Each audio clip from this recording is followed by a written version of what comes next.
desde la perspectiva de un historiador del derecho, lo voy a hacer lo mejor posible. Entonces, muchas gracias por haber invitado, y yo sí que voy a ser breve. No, al contrario, tu exposición ha estado interesantísima y además has tenido una capacidad de síntesis y una rapidez envidiable, pero yo tal vez sea todavía más breve, más rápido. Bueno, pues en opinión del que les habla en estos momentos, pues el trabajo que presenta González Cadenas, el trabajo que presenta González Cadenas, pues merece, desde mi perspectiva, una triple lectura, o mejor dicho, una lectura desde tres perspectivas, desde tres puntos de vista, desde tres enfoques. Por una parte está el enfoque histórico, más propio de los historiadores del derecho.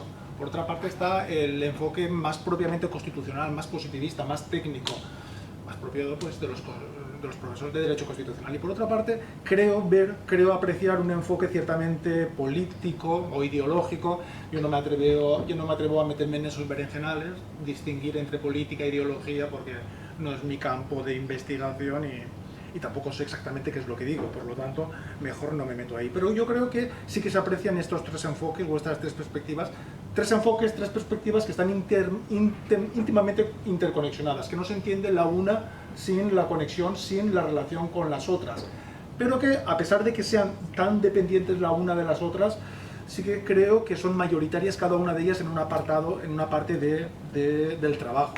Entonces vemos claramente como hay una introducción que yo considero que es mayormente historicista, mayormente pues interesante es todo, pero más fácil de conocer para un historiador del derecho.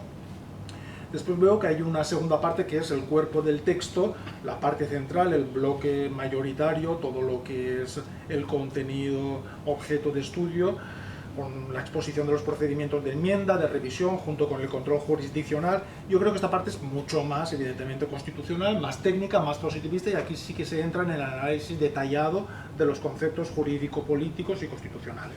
Y después considero que la conclusión, al menos por parte del que les habla, pues la conclusión sí que la puedo encuadrar más dentro del ámbito, o al menos pues le veo yo unas pinceladas más políticas, más bien ideológicas.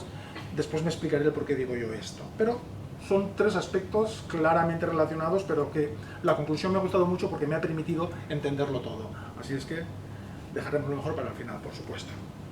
Pues bien, como historiador del derecho que soy, la metodología que uso en mis trabajos sí que les puedo decir que me parece que no es la misma. No es la misma que se ha usado en este trabajo, y supongo que no será la misma exactamente, está muy relacionada, pero no es exactamente la misma que ustedes deberán utilizar en sus trabajos. Los planteamientos que proponemos historiadores del derecho, la ejecución de los planteamientos que realizamos los historiadores del derecho, pues no siempre es la misma que los planteamientos y la ejecución de los mismos por parte de los constitucionalistas. Hay diferencias, es evidente, de hecho lo estoy viendo.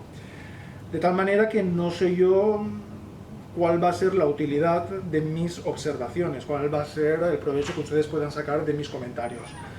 Lo único que les puedo decir pues, es que soy un pagano, un apócrifo en la materia, y como tal voy a realizar mi exposición. Bueno, tampoco soy tan apócrifo, porque soy de alguna manera especialista en el constitucionalismo español del siglo XIX, entonces pues algo sé de constituciones, de la norteamericana no, y hay muchas diferencias. Eso sí que lo puedo decir. Lo que sí que voy a ofrecer es una mirada desde fuera.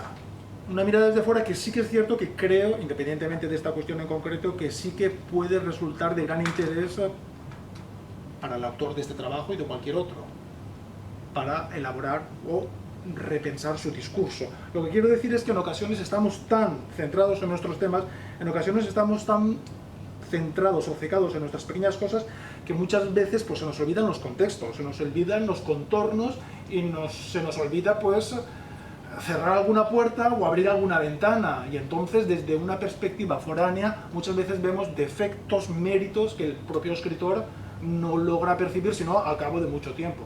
Es lo típico cuando escribimos un texto, al cabo de unos meses decimos, porque ya alcanzamos una objetividad, entonces pues esta objetividad tal vez la pueda proporcionar yo. Entonces si es así, pues oye, me siento más que satisfecho. Bueno, no lo sé exactamente. La cuestión es que lo que les voy a exponer son algunas consideraciones como, insisto, como historiador del derecho, como constitucionalista, no solo constitucionalista porque también me dedico a otras cosas, incluso con mayor dedicación, pero bueno, como constitucionalista decimonónico.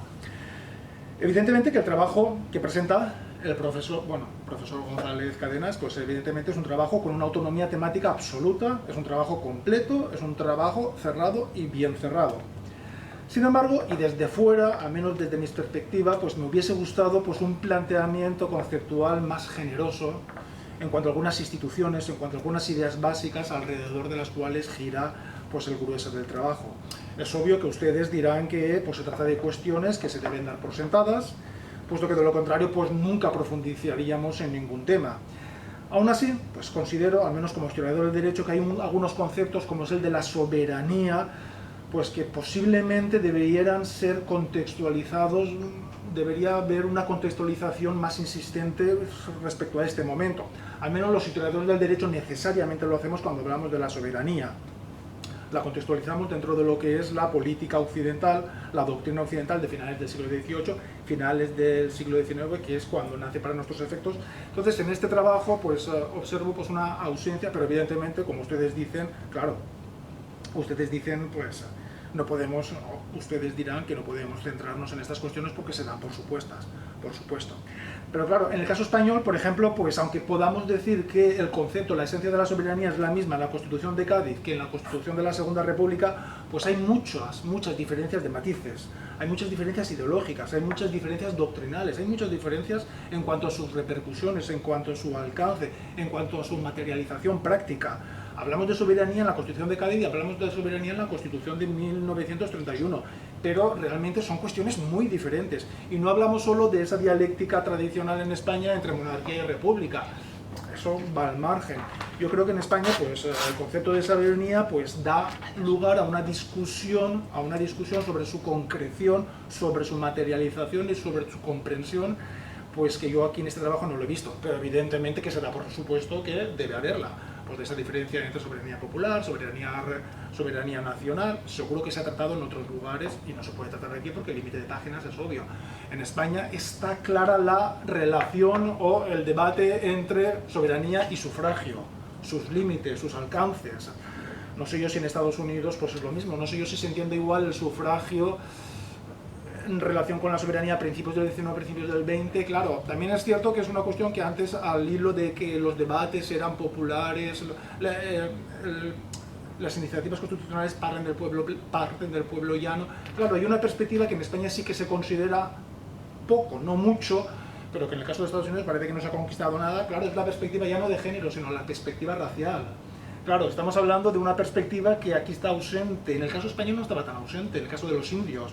Porque, por ejemplo, con la primera constitución, los únicos que votaron fueron los indios, porque era el único territorio en donde no estaba ocupado por las tropas francesas. Entonces, todas las elecciones con la constitución del 12, los únicos que votaron fueron los indios. No sé si en América, en Estados Unidos, los indios votaban. Un caso. Claro, entonces estas cuestiones, pues claro, yo como historiador del derecho, el que me ubico en este contexto, pues digo, pues no sé si establecería un estudio comparativo, no, claro, no da. Sé que la limitación espacial, pues es obvia, entonces, pero pues el concepto de soberanía en España o en las constituciones españolas será el mismo en esencia, pero tiene muchos matices. No sé yo, claro, porque aquí en ocasiones veo como un salto entre la independencia en 1776, 77, 78 y después pasamos a 1900, 1920.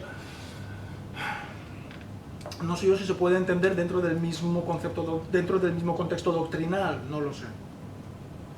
Son ideas. Vale.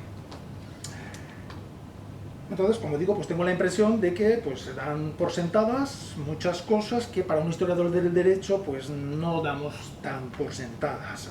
El punto de partida es otro, la perspectiva es otra, pero pues para un pagano en la materia, pues tal vez el enfoque sería el mismo, pero a lo mejor me recrearía más en algunas cuestiones. Bueno, como he dicho, es un trabajo autónomo, obvio, es un trabajo autónomo, abierto, cerrado, con un principio, con un desarrollo, con un final. Pero, por las mismas ausencias de las que les he hablado, sí que me da la impresión en algunos momentos en que hay algo, o hay mucho, pues que no se ha dicho, o que ya se ha dicho. Cuando hablamos de esta soberanía, cuando hablamos del nacimiento, claro, es que ten en cuenta que yo me introduzco por primera vez en este tema y claro, hay unos precedentes que debo conocerlos. debo conocerlos y no los conozco. Entonces, claro, yo sé que hay algo más. Claro, empezamos ya hablando de entre 1841 y 1843 tuvieron una serie de eventos insurreccionales en Rhode Island, terminaron desencadenando debate acerca de la relación entre soberanía popular y constitución. Claro, pero nosotros ya damos por entendida lo que es la soberanía popular, ya damos por entendida lo que es la constitución. Entonces, claro, pues no sé, yo creo que hay mucho antes, pero evidentemente no cabe. Entonces, a un historiador del derecho, pues le falta alguna pata. A un historiador del derecho, por eso digo que la metodología es diferente y evidentemente de la... Bueno, son... Entonces me parece que el texto tiene una cierta continuidad con algo previo que a mí me hubiese gustado leer. Pero claro, a mí me hubiese gustado leer muchas más cosas, pero bueno. No obstante, y eso sí, esto se puede entender muy bien subsanado con el último párrafo de la parte introductoria, en donde usted claramente dice pues, que la pretensión no es otra más que la de acercarnos a los españoles al conocimiento de los diferentes mecanismos, de las diferentes posibilidades de materialización de lo que en Estados Unidos se entiende como democracia directa o participativa. Entonces ese es el objetivo del texto. Dejémonos de... Claro, no hay otro, que decir, no puede haber tantos, que mucho abarca, poca aprieta. Entonces ya cuando yo llego al último párrafo, ya lo tengo claro. Hasta esos momentos estaba yo... pero entonces ya lo tengo claro. Aún así, pues bueno, hay ciertas instituciones jurídico-políticas que me hubiese gustado leer, por lo menos con la cita de bibliografía a la que remitirme. Usted me podría remitir en alguna nota a pie de página a bibliografía y ya me abre la puerta y me dice, oiga, si a ustedes le interesan estos temas, pues váyanse por aquí. Entonces es una manera interesante de echar balones fuera. En cualquier caso, entiendo yo el bloque central, el segundo bloque, pues como un desarrollo mayormente descriptivo, mayormente detallado, deduzco que también global y sintético, de lo que son las enmiendas constitucionales, la revisión constitucional y el control jurisdiccional de ambas. Entonces he utilizado adjetivos que pueden parecer contradictorios en un primer momento. Es una perspectiva global y al mismo tiempo es una perspectiva sintética, pero en este caso no son contradictorios, no son antitéticos ni mucho menos, porque lo suyo es una perspectiva global y al mismo tiempo hace un ejercicio de síntesis perfecto. Es una parte muy bien estructurada, muy bien narrada, usted pues utiliza muy buena, o tiene a su disposición muy buena sintaxis, enhorabuena por esto, y como estoy apuntando, son apartados muy bien ilustrados, muy bien fundamentados, documentados con un sinfín de citas, notas a pie de página que muy lejos de lo que pudiera parecer en un principio, visualmente, pues son notas a pie de página que las tengo todas por pertinentes y de óptima inclusión. No sé si para ustedes, pero yo considero, o los historiadores de derecho, creo que toda disciplina jurídica, pues consideramos que ningún trabajo se sustenta sin citas, ninguno. Y el trabajo de ustedes está sobradamente, está sólidamente cimentado. Nada que objetar a este respecto. Perfecto. Todo lo contrario, perfecto. No obstante, después ustedes, como constitucionalistas, como politólogos, serán los que pues, tendrán que entrar de lleno en el análisis de cada una de estas instituciones, de cada una de las materializaciones de estas instituciones, como son la revisión, la reforma o la enmienda, el control, interesantísimo, nada que ver, nada que ver. Claro, si yo les hablara de las constituciones españolas, pues estamos hablando de otro planeta. Aquí las constituciones españolas se enmiendan, se revisan, aquí se derogan y punto. ¿Para qué vamos a cambiarlas? Las cambiamos, las sustituimos y ya está, nos ahorramos tiempo, nos ahorramos esfuerzo. Entonces, claro, se siente tal precedente pues, del indulto, pues el presidente que seguimos teniendo presente en la comunidad política española actual. El delito pues no se pena, porque como después te indultan, por buena, claro, de tantos indultos, de tantas cofradías, que al final ya indultarán a todos los presos. Entonces, claro, allí no. En Estados Unidos pues parece ser que es una cosa muy diferente. No sé por qué digo esto. Bueno, no sé por qué me he venido yo por aquí tanto. Pero bueno. Claro, que ustedes pues ya documentalmente pues ya analizarán todas estas cuestiones. Bueno, y por otra parte está el tercer bloque, que son las conclusiones, que es un bloque que yo considero, por eso no he entrado yo en el segundo apartado, porque el segundo apartado es muy técnico, muy positivo, y todos son ustedes los que más saben. Yo simplemente les puedo decir que está muy bien redactado, está muy bien fundamentado, sólidamente citado en bibliografía y en documentos o fuentes jurídicas. No tengo nada que decir, lo dirán ustedes. Sí que puedo decir respecto a las conclusiones, pues que yo las he considerado pues como conclusiones mayormente políticas, más que técnicas o constitucionalmente jurídicas. Veo un matiz ciertamente ideológico o político. Me explico. Usted dice que es habitual entre la literatura estadounidense especialista en la materia tomar partido en favor o en contra de los mecanismos que usted también ha descrito, de la democracia participativa o del rechazo a esta popularizada degeneración de la democracia. Entonces, en Estados Unidos parece ser que la literatura jurídica claramente se decanta en favor de una o a favor de otra sin ningún tipo de perjuicio. Vale. Pues yo creo que realmente, precisamente, es usted lo que ha hecho. Yo creo que usted, pues al menos a mí me ha parecido, tengo la sensación de que usted ha tomado claramente partido por los mecanismos de democracia directa y participativa, claramente. Y ahora, con motivo de esta toma de partido por parte de usted en las conclusiones, es cuando ya lo entiendo todo mucho mejor. Incluso entiendo la introducción mucho mejor. No sé si usted ya parte de ese punto de partida o realmente llega a ese punto de partida como consecuencia. Seguro que sí, pero creo que su postura es clara. Es más, usted viene a decir que todo lo visto, todo lo explicado en el trabajo no es nada en comparación con lo que puede ofrecer el artículo 5º de la Constitución Federal. O sea, que los detractores de los mecanismos participativos pues ya pueden hacer acopio de argumentos, porque cuando los de la National Citizens Initiative for Democracy entren en acción, pues bueno, ahí ya democracia participativa y democracia directa no, mucho más. Entonces, si nos cabía alguna duda, entonces lo que me da la sensación es que usted de esto sabe mucho más de lo que dice. Y no lo pone. Claro, no cabe. Entonces yo me quedo como los dibujos animados, aquello de que terminaban los dibujos animados de Tom y Jerry y salía el conejo Bugs Bunny diciendo no se vayan amigos, todavía hay más. Entonces claro, usted echa la caña y yo me quedo con ganas de más, porque sé que hay una continuidad que usted corta. No, la verdad es que consigue lo que quiere, ¿no? Al lanzar el anzuelo. Publicitariamente usted se va a vender muy bien porque logra que yo me entre en ganas de seguir leyendo porque sé que sabe más. Ahí hay un corte en una continuidad que yo sé que usted me tendrá que pasar a la segunda parte. En fin, usted hace una valoración muy positiva de toda esta concepción de lo que es la democracia estadounidense y me parece muy bien, me parece pues óptimo. No sé si con esta manida crisis en la que nos encontramos desde hace unos cuantos años, no sé si con este cuestionamiento popular democrático permanente desde hace unos cuantos años, no sé si es que usted está pensando pues trasladar o al mismo tiempo que nos fijemos en algunos mecanismos, si son válidos para nuestro ordenamiento, no sé cuál es el objetivo, pero al menos usted nos lo muestra, al menos usted nos muestra que hay otras posibilidades. No sé si ese es su objetivo. No sé si el historiador del derecho propondría ese, claro, como historiador del derecho que soy, no sé yo si me atrevería a realizar esa apuesta que hace usted al final, porque claramente es un estudio muy bien documentado, muy bien cimentado, técnicamente, jurídicamente y finalmente impecablemente, pero hay una ideología que yo creo que usted la deja traslucir voluntariamente de manera clara. Porque usted hace suya la práctica de los juristas o de los constitucionalistas estadounidenses de decantarse.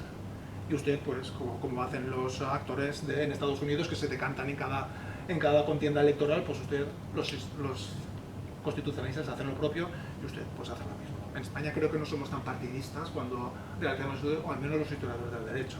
Pero claro, estamos hablando de que usted puede interpretar la ideología actual, nosotros interpretar la ideología pasada, pues no debemos hacerlo porque el contexto no tiene nada que ver. Pero bueno, en cualquier caso, pues son pinceladas que le propongo yo desde la perspectiva de un historiador del derecho y desde alguien pagano, apócrifo en la materia, pero que sí que pues posiblemente le dé una perspectiva pues diferente.